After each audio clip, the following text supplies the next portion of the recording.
I want to tell you a story. I want to tell you a story about a man named Larry.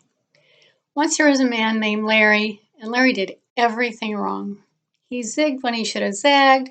He drove through red lights and he stopped on green. He carried his umbrella on sunny days and he forgot them when the forecast called for rain. Everyone in town called Larry a loser.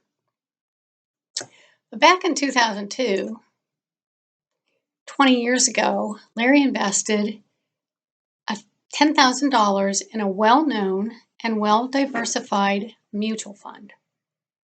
And that day was the peak of that year. But Larry stayed in the market. Then in 2003, Larry added another $10,000 to his mutual fund.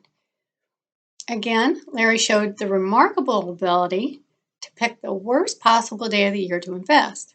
But Larry stayed invested.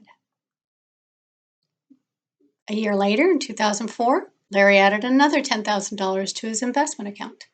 Again, the worst possible day in the market. And every year after, for the next 16 years, Larry added $10,000 to his mutual fund account on the worst possible day to invest, the highest day of the year. But Larry stayed in the market.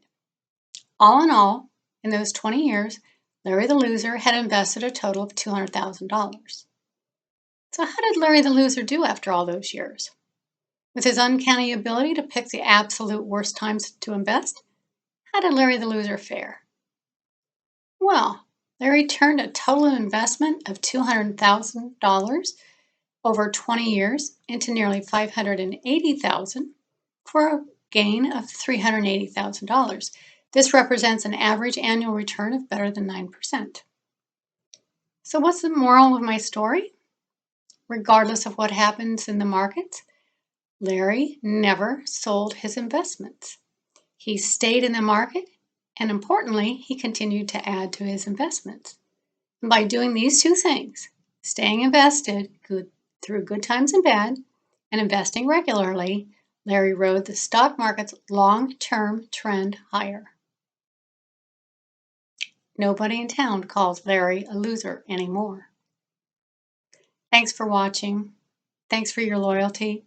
Thanks for your business. We value them both. Give us a call if we can help.